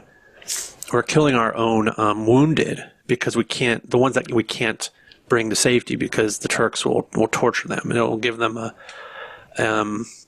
life worse than death. But he's like, I want you to note that we're treating our Turkish prisoners with, accordance to the Geneva Convention. And the reporter asks if that was Lawrence's doing. It's like, yes, partially. For Lawrence, mercy is a passion. For me, it is good manners. I will let you decide which is more reliable. It's like, that's good stuff. Well, yeah. Goddamn Obi-Wan. He's so wise. Fucking Alec the Guinnesses. I also like the line where he's talking about the prisoners and how bad they'd be treated, and the reporter from Chicago perks up. He's like, how bad? Like, what will they do to him? And he's like, worse than you can ever imagine. The guy's like, oh, that's not exciting. I can't. Because he wants something for his story. He wants juicy. Yeah, worse than I hope you can imagine. Because they did mention that they were like they had like 5 times as many dead as they had wounded, and that's Right, what led into right, that, because that's not typically. He was leading them to that. Yeah, that Yep. topic. I like this is just a little thing, but the second time that Anthony Quinn fires his pistol into the air, and then his son fires his pistol in the air right next to him, and Anthony Quinn looks over at him like with this proud papa look. Yeah. Kills me. Yeah. Like, good job there. Good job there. Good job there, kid. Yeah, no, it's so yeah, this is where like the other major is unhappy with this guerrilla warfare tactic of blowing up the railroads, taking over the trains, and then essentially pillaging the trains.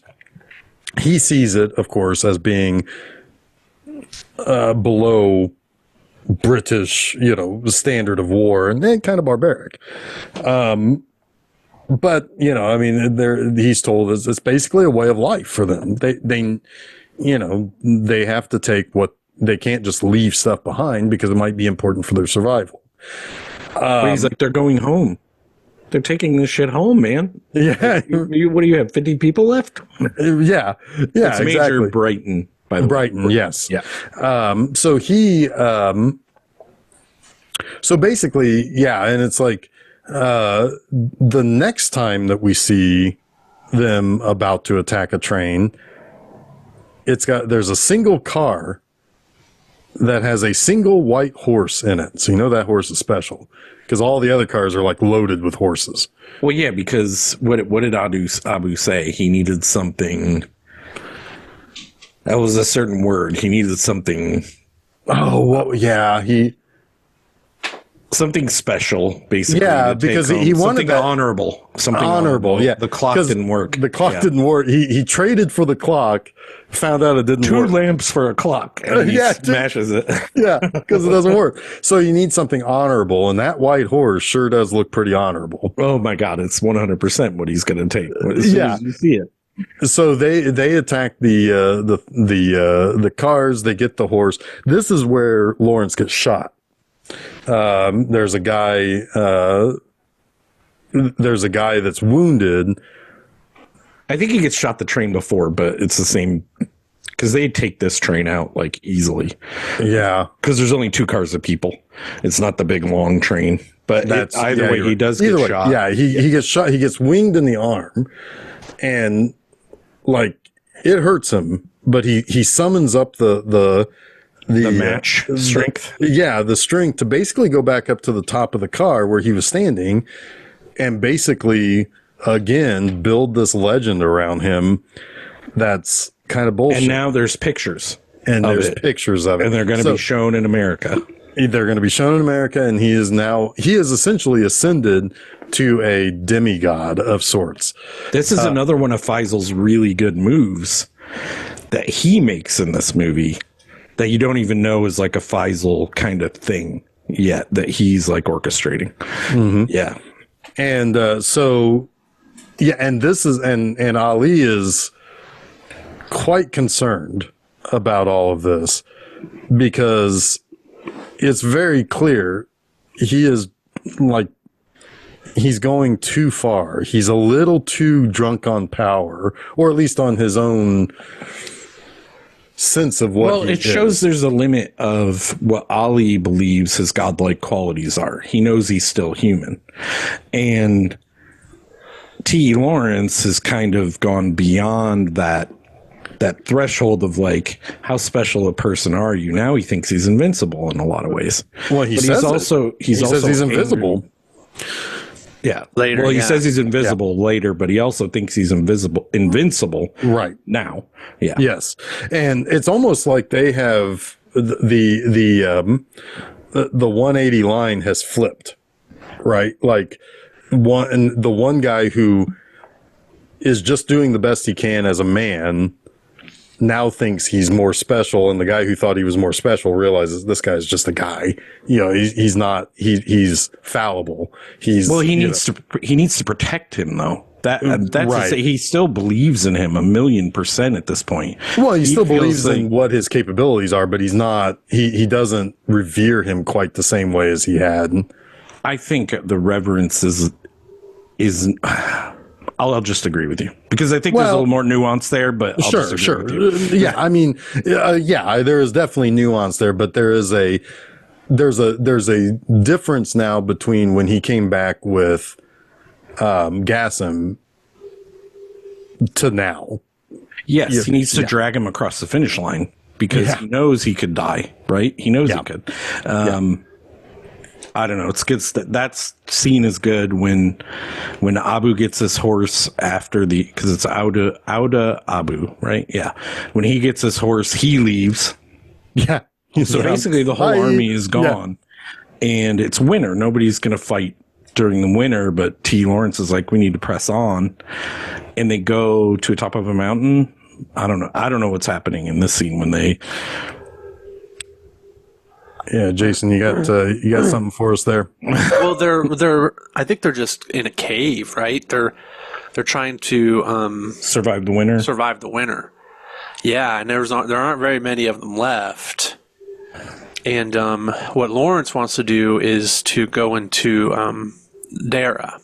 Can I say one thing? Yeah, please. Because we skipped it. I'm very sorry. This is very important, and why T. Lawrence goes El Orenz goes catatonic is because when they're setting one of the explosives on one of the train traps, the other kid, it's Dowd that's still alive, or is it Faraj? Faraj puts a detonator in his trousers that goes off and wounds him to a point that we just been explained earlier will make him hard to move. He can't travel like this, can't ride like this. So Lawrence has to execute him. And that's why he's in this catatonic kind of state in the scene you're explaining, Jason. And Faraj does not let him off easy either. He says to him, Daoud would be angry with you or something like that. And he's like, salute him for me. Salute him for me. Yeah. Oh, it's a tough one. It's a tough one. A tough one.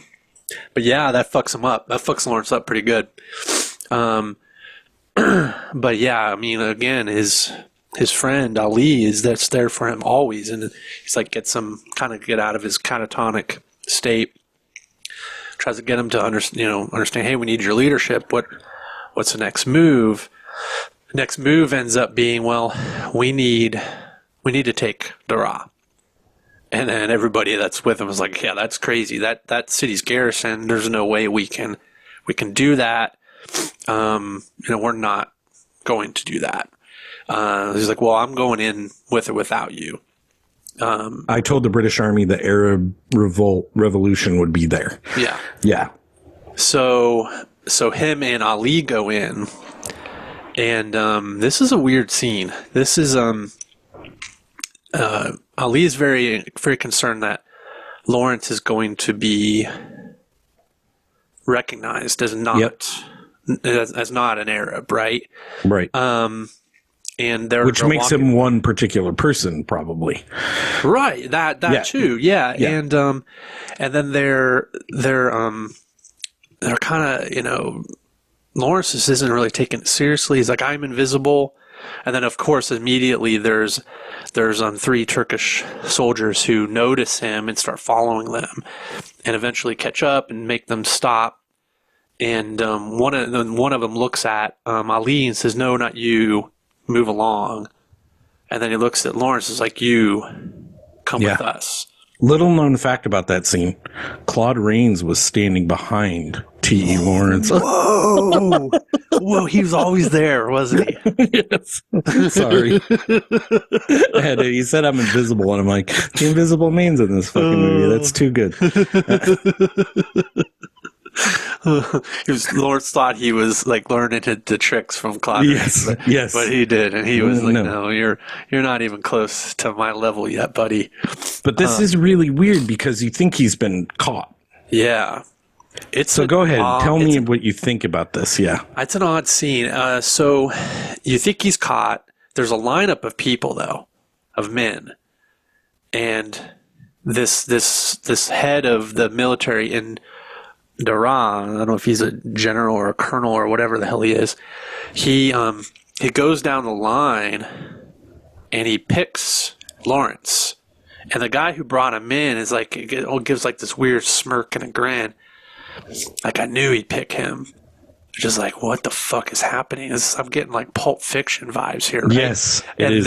And then he dismisses everybody else, and he starts to question Lawrence about who he is, and he pinches his skin, his pale skin. And he's like, your skin is so fair, and he decides that he's a deserter from an army. It's like, what army? It's like, it doesn't even matter, right?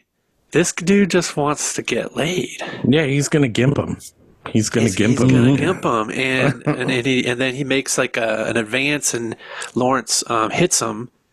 To which then they stretch him out on a bench and start whipping him with bamboo or whatever the hell that is, a switch. Yeah. While the general or the guy or whoever he is like watching, leering from the hallway. With this little tuberculosis cough or whatever is going on with him. Yeah, and Lawrence doesn't scream. He's like trying to make a point of not yelling out. But then as you only see him switched. Later, he's like thrown out into the mud after they're done with him. But it's pretty heavily implied that he was raped, right? Yeah. Mm-hmm. I mean, when I saw this probably the first like 3 or 4 times, I never picked that up. I always just was like, well, this is a weird scene. And he just got lucky, right? They didn't know who he was. But like, I don't know, I was probably like maybe 10 or so years ago when I was watching, I was like, I picked it up and I was like, oh shit, that's some serious subtext there. Yeah. Yeah. I mean, you got Turkish prisoned. First time I watched it, I realized it, and that was. I mean, as like a 16-year-old, the first time I watched it, it went way over my head. Oh yeah, you wouldn't get that. Yeah. Well, I could see watching this at a young age and coming away with it with a totally different perspective of what actually the ending means, almost. Yeah. But we'll get there. Yeah. So he escapes with his life, but he's had a pretty bad experience, and he's gone catatonic for real this time. Like he is just completely broken. He's done. Yeah. Yeah. And Ali is able to get him to eat, and get him to rest, and gets him kind of back to health at least. But then that's when Lawrence, he leaves, and he's like, I gotta go, you lead these men, I can't anymore. This skin is English, it's not Arab, and I just can't do this anymore. It's the end of me in the desert. And he goes back to Cairo. Yeah. Yep. And this is when he is basically pleading to say, I'm done. This is it. I want a regular, normal job. Yeah. And he's, he looks beaten down. He looks hunched over. He looks skinny. He's bleeding. Uniform. Yeah. But they promote him to major or something at this point. Is it corporal? It's colonel now. A colonel, yeah. He gets corporal at the very end. Yeah. Yeah. But and how do they convince him this time to go back out? They just make him, right? They just make him. Yeah. There is something to say about like this in terms of like how soldiers are often treated. We can't lose a number. We don't care what and certainly, 100 years ago, I'm sure it would be a situation where it's like, we know you went through some tough times, but you got to get back out there. Well, especially since, say what you want about God complex, not being a God special, not special. He has the ear of these people. Right. He can bring them together again. And once he starts to wrap his brain around that idea that they'll come for me, I think is when he believes it again. And he's Exactly. like, He said, the best of them will come for me. Yeah. right. And it's only a few of them, but it is Sharif Ali. He doesn't take money. You find out relatively quickly. And I'm like, thank God, I love that man. Yeah. Because he is really like T. Lawrence is almost just a vehicle in a lot of ways for the story. Like Abu and Ali are more like the meat and the understanding of what's going on, or the context of what this actually means, right? Or even Faisal.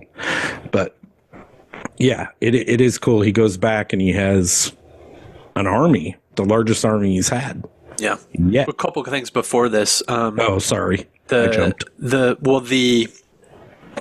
Invisible Man and the General talk about the Sykes-Picot agreement. Which is a secret agreement between the English and the French to carve up Arabia, which is exactly what happened. They try to deny it to Faisal because Faisal is there in the room.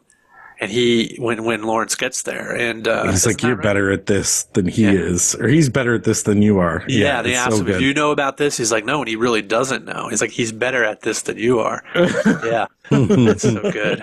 But Faisal knows that there's this secret agreement, and they're trying to deny it. And it is truly what ends up happening. And we come to find out in the ending that there's some complicity to it. But we'll talk about that then. But yeah, Lawrence, like the biggest motivation for him, I think, beyond just the remainder of his Messiah complex, is he wants to take Damascus first. He wants to beat the British there. And he wants them to control Damascus as an independent Arab country. Yeah. Because if there's an Arab flag flying there, they have the power to make the decisions of what's going to happen when the British arrive. Right. Yeah. Yeah. Exactamund. Oh, and he says, I shall want quite a lot of money. The general says, all there is. Not that much. Yeah, not that much. A little bit of comedy here with him a couple times and the photographer hanging off the roof of cars while he's taking pictures and shit. Oh gosh, yes. Yeah. Wait, with the Jewish bakery van from Jerusalem. Yeah. You know, he like talks some Jewish baker into like giving him his van, delivery van, to drive out to the desert. Fucking kills me. Good stuff. And by the way, the group of because this also brings back the Anthony Quinn too. Yes. They have to hire a bunch of basically mercenaries. Just random Arab guys Lawrence's that are basically have been displaced by the Ottoman Empire attacking their villages. By the way, Well, I was going to talk about the thieves in the 20 thieves. Sure. Yeah. That Lawrence employs as his personal bodyguard that essentially all have a price on their head in Arabia. Yeah. And by the way, basically the kind of collected tribes, that's the Arab National Council. That's what they were calling themselves at that time, to basically try to consolidate. But I mean, it doesn't take very long. It's in the name of Prince Faisal. It's all in the name of Prince Faisal. And Prince Faisal is the leader of that kind of very, very, very loose confederation of these tribes that they were all former enemies of each other. That's going to cause some of the problems that are going to come up here shortly when they get into Damascus. But so it's like basically it's like we've got to get to Damascus before the British so that we can fly our flag and that we have say over what happens. And then as they're headed towards Damascus, they see a retreating group of Ottomans. Yeah. And a bunch of dead women in a village. Yes. And we find out that one of the guys that's hired, one of the hired guns, was from that village. And no prisoners, goddammit. Yeah. He's going to avenge No prisoners. And during that time, Ali is like, don't take the, don't He's go basically with like them. Damascus. Yeah, it's like, we got to go to Damascus. We cannot get involved here. We got to keep going to Damascus. Don't fall into this trap. And the guy basically tries to stand against the retreating Ottomans alone, gets gunned down, and Lawrence snaps. Yeah. And he leads them into a battle that was unnecessary. Yeah. I mean, they win, but they take a lot of losses. They take a lot of losses, but they massacre the Turks. Yeah. This is not Aqaba. Yeah. Yeah. Well, This is not taking prisoners. It's Lawrence being what he accused them of being early in the movie, which is... And Ali says as much. Yep. Yeah. To Lawrence. Yeah. Yeah. Yep.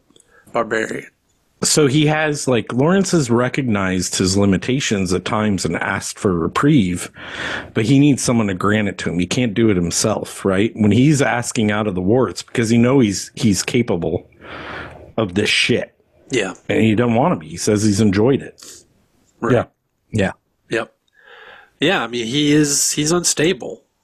It's fact. At this point in the story, he's unstable, and he's he's twice told his superiors that he is unstable, but they keep sending him into the. This is as good a time as any to mention this, because at the beginning of the movie, he might be on the right side of the road, but he's very reckless on his bike.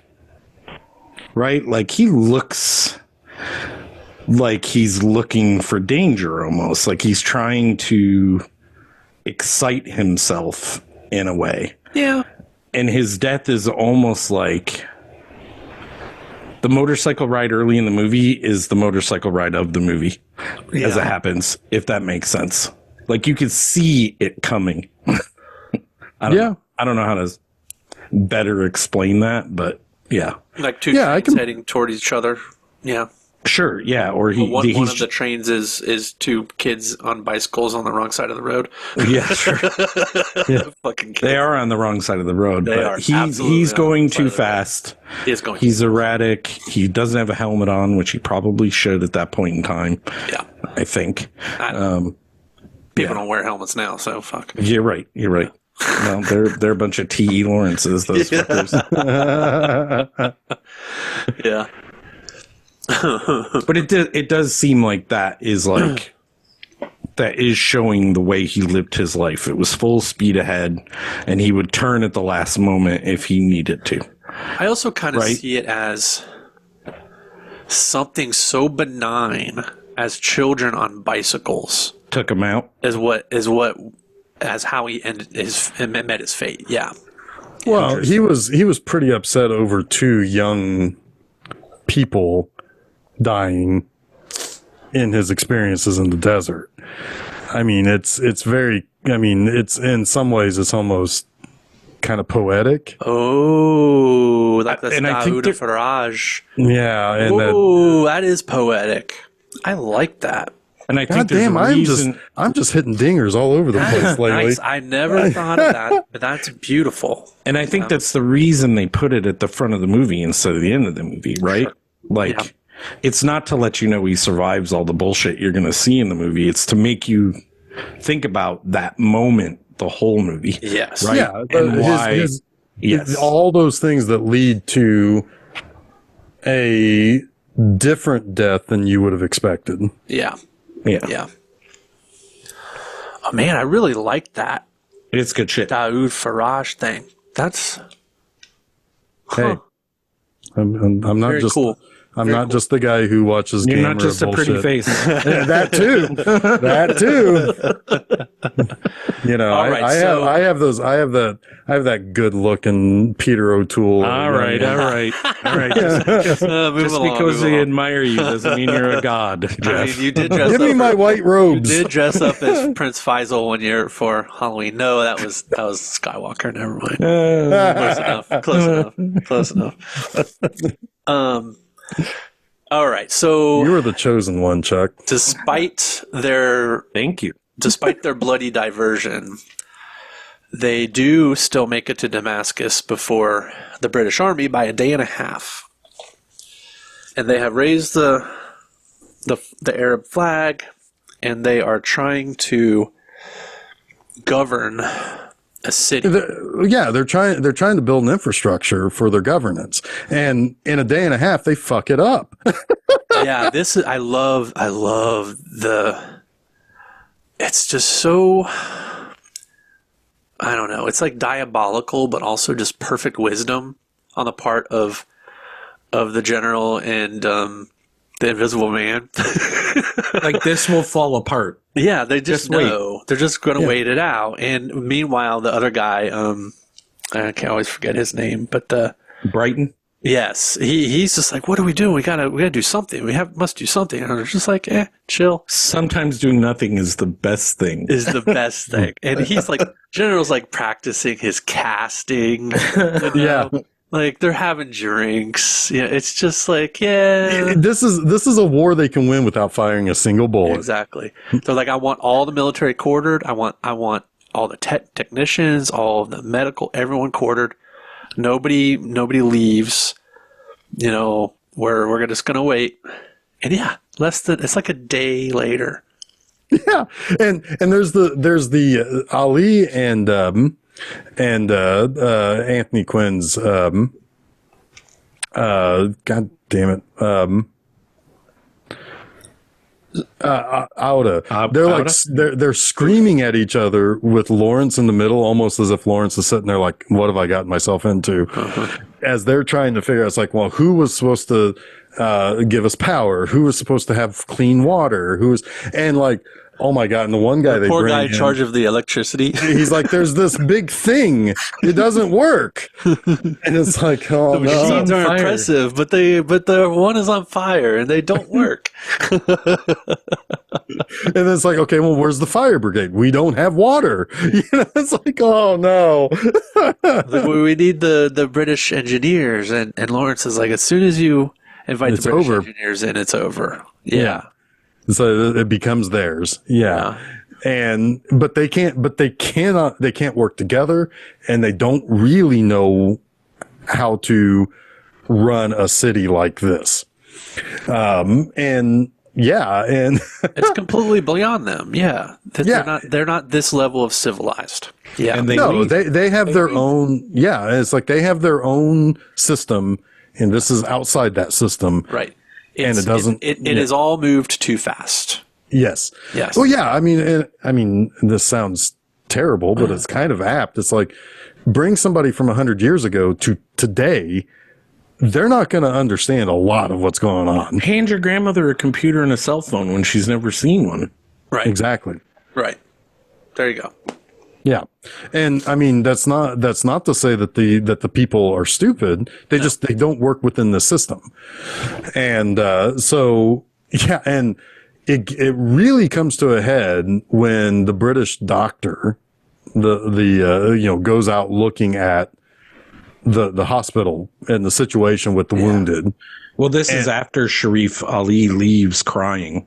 Yeah. He's like, the T. Lawrence I knew is dead, basically, kind of leaving of the city.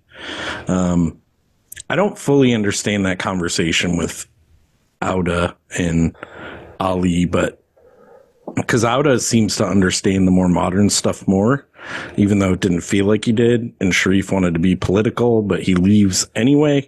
Like, I'm like, I don't really fully understand what's happening here, but I think Auda doesn't necessarily understand the technology. I think he understands power, and he understands what's happened to Lawrence.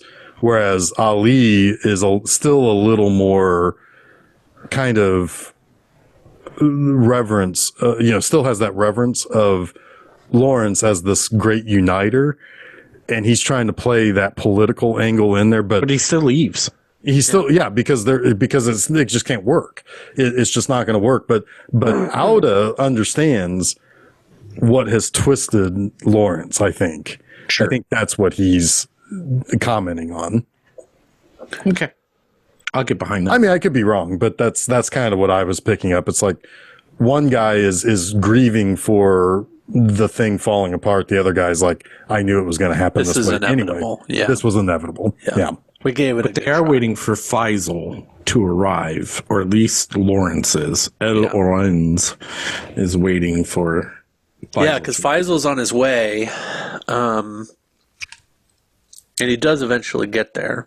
But pretty much everybody has gone. Everybody is gone except for Lawrence. The British need to step in, and Lawrence is at the hospital too, and the British officer smacks him down. The medical officer smacks him in his face. Smacks him down. It's like, you bloody barbarian, basically. He doesn't know who he is, though. He has no idea who he is, which is, there is a little bit of a twist there. It's fantastic, yeah. And I mean, Lawrence is just one of them. I can't remember the term he uses, but Wog. And we met him earlier too, because he was at the funeral, and he said, I had the great opportunity to shake his hand in Damascus. He was the one that chastised. Is that not Allenby? No.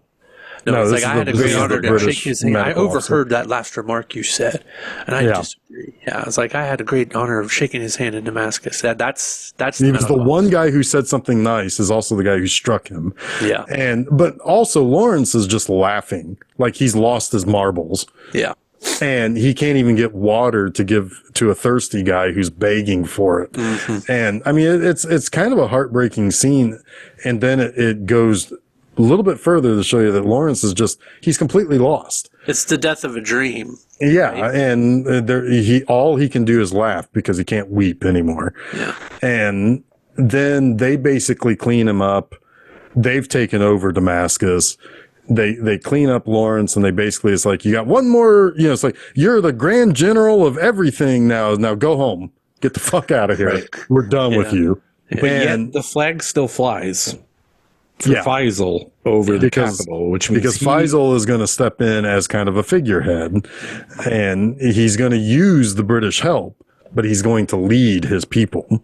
He's like, yes, my flag still flies over this. So like, we have a British waterworks or whatever they say with an Arab flag. It's the beginning of almost a globalist kind of, we need outside help to bring this area up to speed. Stabilize it. Right. And eventually that's going to turn into, we're going to give you oil for all of this.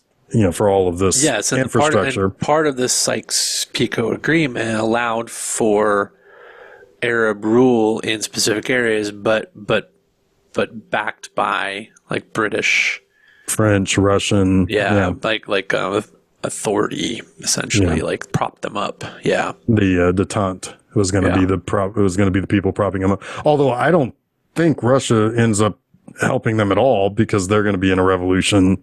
Well, they were over like Istanbul, right? And like they were supposed to take over Constantinople, but because that was going to give them access. New Amsterdam. Yes. Well, yes. Yes. I don't know why they just liked it better that way. But that was the purpose for them to get that, was to give them passage to the Mediterranean. Yeah. Yeah. Exactly. But the Russians are going to be in their own trouble. So they're going to be out of that. Forget the Russians. They're not even in this movie. They're in David Lean's next movie, though. Sure. Oh, my God. They're all over. They're all over the place in the next movie. I'm sure we'll talk about that one at some point. I was just thinking about rewatching that. It's gooder. That's my mom's favorite movie. Oh, I mean, hard to argue. I get it. She's never seen Lawrence of Arabia because she really doesn't like Peter O'Toole. Oh, man. Even though she loves Omar Sharif. I was like, you probably should watch. Yeah, she should. How did he go from this to Top Secret? That's like hilarious to me. And I mean, one of the greatest movies of all time in Top Secret. And then, and I know there's Lawrence some of in Arabia. between. Versatility. I thought one of the greatest movies of all time, and Lawrence of Arabia. And Dr. Zhivago, man. I mean, yeah. What funny dog poop. Oh, he gets crushed into a little cube in the car. Anyway, That's what I know this man from, which is hilarious. Anyway, go ahead. anyway, so yeah, basically they're like, yeah, you're going home. Isn't that great? And as he's kind of walking out and Faisal is basically also like, yeah, we don't need you anymore. Like he discards Lawrence. I mean, Lawrence is walking out of that office alone. You don't need a war instrument once the land has been settled. Like, Right. he has no use there. He's like the whole young man and old man speech is so perfectly told in this, and I don't want to repeat it, but it's so perfectly told, and it's ironic and precise, and like everything about it, you're just like, okay, Faisal knows exactly what the fuck is going on more than anybody else out here. Yeah. He sent the reporter out there with the idea that he would nationally or globally paint this picture of his people taking over this area, so he had a leg to stand on in these arguments, because the American government would be like, well, wait a minute. It was them that took the capital, or not the capital, but it was them that took Damascus. Right. You can't just take it from them. Right. Like, he's very, very smart man. It's incredibly smart. It's perfect planning. I mean, it really is. I mean, Faisal ultimately is pulling a lot of the strings. Yes. As many as Dryden was. As many as the Invisible Man was. Absolutely. For sure. And then Brighton, his disillusion is like heartbreaking, right? Because he sees what they've done to Lawrence. And he runs after him. He runs after him. Yeah. There is a lot of that at the end, because even Lawrence stands up when he sees the camel riders on the side of the road, hoping that Sharif Ali is one of them, and he can see him one last time. Right. And he's not there, and he just sits down, and it's like failure. Home again. Total failure. Jiggity jig. Yeah. Yeah. And then the motorcycle passes him and kind of blows the dust on him, and that's another poetic thing, because it's going to be a motorcycle that's going to... Oh, it's totally like referencing that. Symbolism, 100%. Yep. And good stuff. That's it. I mean, it's like this is this is another great movie where our protagonist loses. You know, and I think he kind of, like in this kind of scenario, this isn't a Rocky scenario where he's won something from it, but I think T.U. Lawrence feels like he almost has deserved this. Yeah. It's one of those things. Relief too. Yeah. That it's over. Like, he's been in over his head for so long. He was a perfect encapsulation of fake it till you make it. Yeah. And boy, did he make it. And now he's got to get the hell out of there. Yeah. And the victories do not outweigh the losses at all for him, because he took the losses way more personally than he did the victories. Absolutely. Yeah.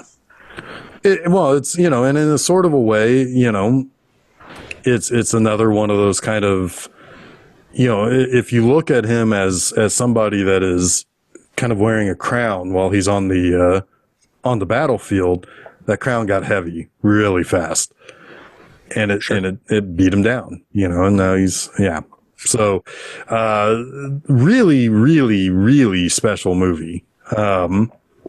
Nominated go ahead. I was just going to say, I'm not surprised it's like in top 10s everywhere, all time. Yeah, I mean, this is tippy top movie on this show. Universally beloved. Nominated for 10 Oscars, won 7. Basically, the two major ones that didn't win, actor and script, went to last week's movie, To Kill a Mockingbird. Yeah. Show you how much of a that was a strong pair to go up against each other. Yeah. But the Epic is probably the better movie. Yeah, I mean, I can't not agree with that. Yeah. Well, I mean, obviously, you think it's the best movie ever made. But I mean, obviously, I put To Kill a Mockingbird into this month too. I Sure. love that. I love that movie. Well, do you quite a think bit. it's the best movie ever made, Jason, or is it your favorite movie think- ever made? Those are different, right? I think it is my favorite movie ever made. I think it is in the conversation for the greatest movie ever made. I think that a lot of that is very subjective. Oh, yeah, I would absolutely. I would never declare it so, but I think it's arguably one of the greatest movies ever made. Yes. I mean, I really like this. I think I like To Kill a Mockingbird better, Fair. personally. fair enough. I mean, that's absolutely fair. I mean, I can sit here and say I think the greatest movie ever made is One Flew Over the Cuckoo's Nest, but I can also say that's a type of movie that does not compare 1-to-1 with Lawrence of Arabia. Well, I mean, it compares to Lawrence of Arabia, though. It's about a flawed hero. Sure, but I mean, there's but a like, lot actually you could draw comparisons between. I think a lot of it depends on your criteria. I mean, sure. I mean, the difference between Lawrence of Arabia and Cuckoo's Nest is Lawrence of Arabia is this grand scale out in the desert, out in the wide open, whereas you have somebody who's caged. But it's still the same. I want to think about that. They're both like leading revolutions inside of an institution that, like, with disparate people that don't get along. revolutions that fail too. Yeah, and hey, here's two guys who would probably ultimately lead revolutions that fail, claiming these movies are great. Yes, I think Chief is Prince Faisal, maybe. Yeah, sure. He's more sheriff. He is manipulating goes people. west. Absolutely, Yeah, he does go west. Big Chief goes west. Well, that's for all we know. That's the direction he's running at the end of I that know movie. it seems west to me. It's just, sure, you know. He's running towards the sun. Yeah. Then he's running east. So Big Chief goes east. Does he? Oh, it's a Yeah, rising because if it's sun. rising, yeah. Yeah, you're right. Boo. That ruins it. Well, although I don't know, it's just the tree line. So all we know, he is running west again. It still works. Whatever. It still can work. Well, I guess I mean we could ask Ken Kesey, but we would have to probably get a person who can do seances and shit, right? Yeah. Yeah. Maybe it's Anyway. Excellent movie. This is a movie that, I mean, it's an all-timer. I said it been a earlier. long time It's- coming on this one. Yeah, I mean, This and one we could have been like any one of our like monumental episode ones too. So we just 400, 350. Yeah. we just kind of unceremoniously threw it into this month. Well, I think 350 was well chosen by Chuck earlier this year. So, True. I mean, we did all right. And I'm just saying, like this could have been like This could have been one of 400, those. 500. Sure. I mean, but Cuckoo's Nest was also kind of just tossed into a, Yeah, fair. So, Chuck, someday we'll just toss in Usual Suspects and we'll get that. We haven't We'll talked get about that cleared. yet. I No, was just we're thinking not about talking- that we're because not the talking Kino about that. Kino sale is on right now, and the 4K of that is in the sale. Yeah, just thinking about that one. I'm gonna spend some money tonight. I'm going to say something I don't think any longer controversial. I think Kino has a better catalog of movies than Kino's the Severin and Vinegar Syndrome combined. Kino is the best catalog. I just wish they had more special features. Fair. Yeah. But they're getting the movies out. That's And then they're cheap. and they're cheap. Yeah. God, they're cheap. They're Kino goes after better movies in fairness, just in general. sure. But they do have some. Oh, they have some real big schlock too, though. Like Yes, they do. like real big schlock. They've got a couple of Jess Franco flicks, so yeah. Yeah. I mean, they've So do got Clive Barker's Underworld, which is terrible, and that's on 4K UHD. That's going to be our 400th But it's only episode. $10 this month or That's whatever. right. Yeah. Get it? It's great. $10 can't beat it. All right, Kino, we're expecting a check from you for plugging you. So anyway, I think we did this. Did we do this? We did it. Jason gives the thumbs up. It's his movie. So. I think we did a great job of it. Yeah, Okay. I feel good about it. I was a little worried. I was also a little worried. I was a little sick, and I wasn't going to have the energy. But I think we did it. I'm pretty happy with this episode. 2 days ago, I had no voice. I found that out when I was on the phone with a customer on my job. That's fun. That's fun finding out it's like you can't talk and you're trying to talk. That happened to Susan over the weekend. Yeah. Yeah. The Everybody. trick is there's like not the minding weirdest- that you're sick.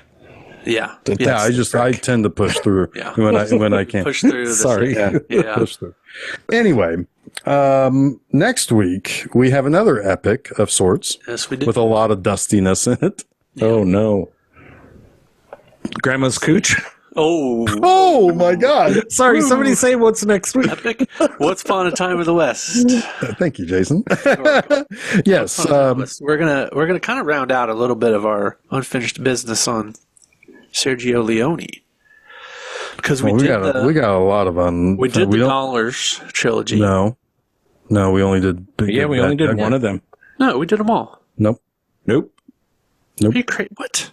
No, we only did the Good, the Bad, and the Ugly in that Western month. I'm the keeper of the library, and I promise you, we only Seriously? did Good, Bad, and the Ugly. I thought we did all three of them. No, we only did Good, Bad, and the Ugly. Anyway, well, we got second chapter of Leone. That's so weird. I could have sworn we did them all. But all right. But anyway, we got Once Upon a Time in the West. I mean, I think this is fairly like tippy top tier Sergio Leone. So, I mean, it's my favorite, but it's not necessarily the popular opinion. Well, no, because Clint Eastwood's in the others. Right.